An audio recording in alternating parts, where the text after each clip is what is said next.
to realize he can't do everything on his own. He needs somebody else. And that's a big thing, by the way.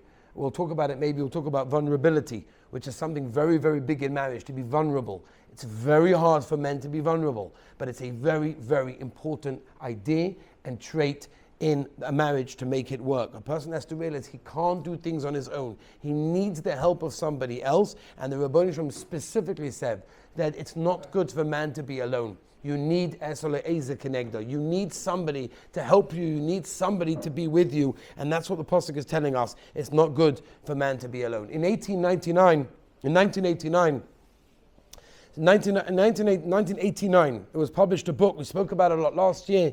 The 7 Habits of Highly Effective People. At the time, it sold over 12 million copies. By now, it's over 40 million copies. And it's interesting how it became so popular. It became popular, Stephen Covey wrote it, simply because he understood the need that people were looking for self-improvement. People were looking to become better people. And there were other books at the time that we spoke about also as well last year. Other books of how to get what you want, how to influence people in order to get the decisions that you want. But the truth is, life is not about trying to get what you want.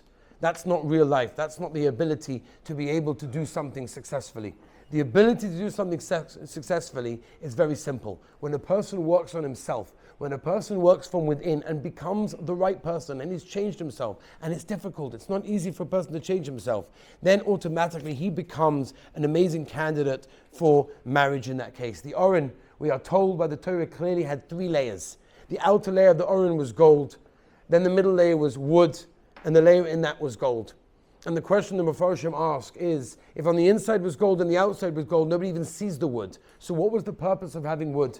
And I'm not going into the whole thing right now, but the Mefarshim explain that wood is something that grows.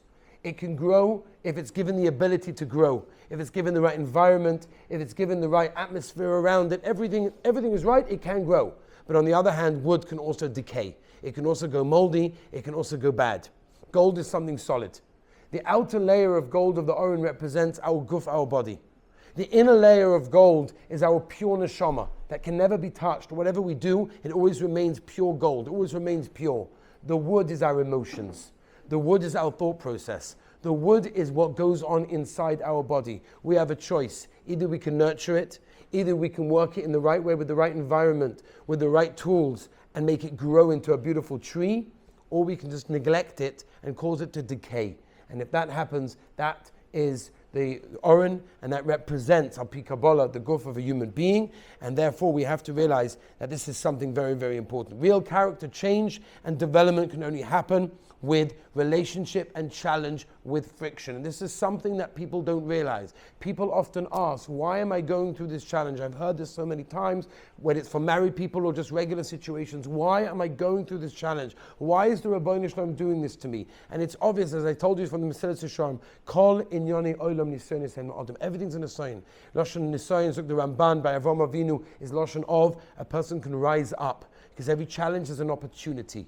And therefore, the only way that the Ribbono Shel Olam saw fit that a person can fulfill his tachlis in this world, which is the Masakin Yomidas, is through marriage. Because marriage brings within it another person, and this is another person that doesn't think like you, that doesn't talk like you, that doesn't have the same opinions as you, that doesn't have the same likes as you. She's completely different to you.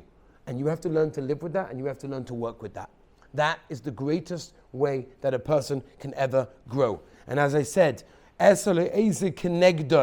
it's kenegdoi, meaning the Ribbono Shel Olam is creating a relationship that will allow you to work on yourself to become complete. But it will only work if she is kenegdoi.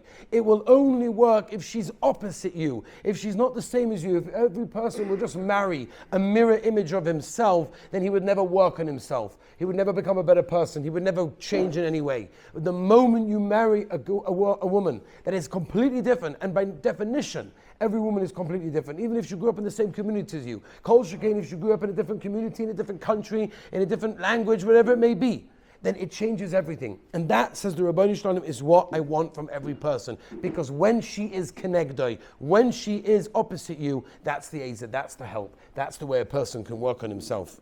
The definition of Shana Rishona, by the way, is the definition of realizing how different she is to you. You know, a couple when they get engaged are so excited. Oh, we're so similar. We like the same ice cream flavor. We're so similar. It's great. It's wonderful. Little do they realize what's to come, and that's what Shana Rishona is. Shana Rishona is the ability to realize how different we are, but that's okay, because that's what's going to make me work. That's what's going to make me become a different person. I told a couple recently, they're going through very, very difficult times right now. I said to them, I'm telling you now, if you work on yourself right now, your marriage will be stronger than any other marriage, because you worked on it, because you tried, and because you went through this challenge. That's what it's all about. There's a Mordechai Medrash. The Medrash tells us that when Moshe Rabbeinu went up to get the Torah of Har Sinai, the Malachim said, what is Moshe Rabbeinu doing over here? Why is this human being, tells us the Gemara, coming here to get the Torah? It doesn't belong to him.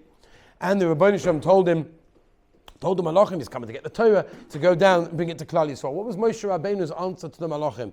Moshe Rabbeinu says, listen to this. I looked at this Torah. It says over here, don't steal. So he said to the Malachim, tell me something, you Malachim. Do you have a taiva to steal? No.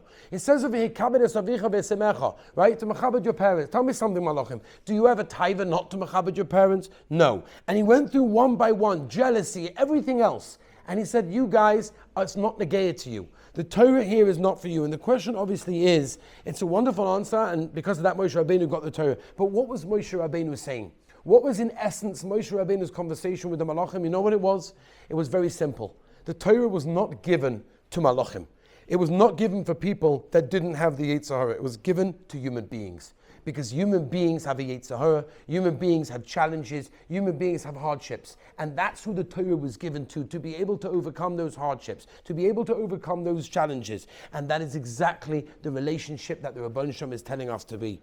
That we have to know that when we enter a relationship, whether it's with our friends, whether it's with a wife, with anyone, we have to realize every relationship comes with certain strains, with certain personality differences. It's those differences that make us grow. It's those differences that make us different people. And I just want to end with one small nakuda, which we're, Mitzvah Hashem, going to work with as well.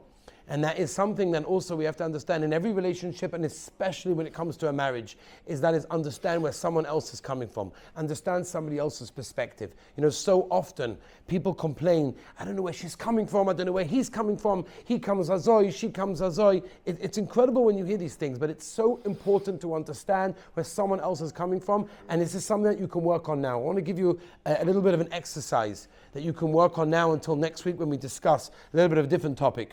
Stephen Covey gives this incredible example. And he says, imagine if a person walks into an optometrist. He walks into an eye doctor. And he says, I have a problem with my eyes. I'm not seeing so well. Could you help me? So the doctor says, sure, no problem. Takes a look at his eyes. Then the doctor takes off his own glasses and he gives it to the guy and says, here, try this. So the guy puts on the glasses and says, oh, whoa, that's terrible. No, this doesn't work. So the doctor says, excuse me, I've worn these glasses for the last 16 years. These are amazing. Of course they'll work. What's the problem? Now, it doesn't make any sense. But you know something? We do the same thing. We look at everyone else with our glasses. We look at everyone else with our perspective. And therefore we have to learn that everyone's coming from a different perspective.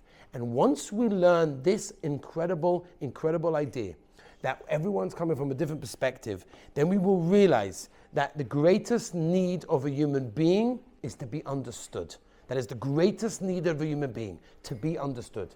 When you don't understand someone's perspective, you can never understand them. And if you can't understand them, you will never fulfill their greatest need. The difference between a human being and an animal, Chazal tell us, is very simple. It says, Unklos and Medaber. A human being is a medaber. We can speak, we can express ourselves. But we can only express ourselves if somebody wants to listen, if someone understands, if someone hears us and really understands us. An animal cannot speak. An animal puts out signals. When an animal is hungry, he sends out signals, I am hungry. And all the animals in the area know, oh gosh, we better get out of here because this animal is hungry. A human being has the ability to speak, has the ability to express itself, and therefore has the ability to be understood as well. We have to learn how to listen. And that's a very big yesod in marriage. Have you ever experienced the following? That somebody is talking to you, and as they're talking to you, you're not even listening to them. You're already formulating the answer that you're going to say. You're just waiting for them to finish because you're being polite. You're not really listening to them. They get it. They understand that. They saw it. They saw that you're not interested.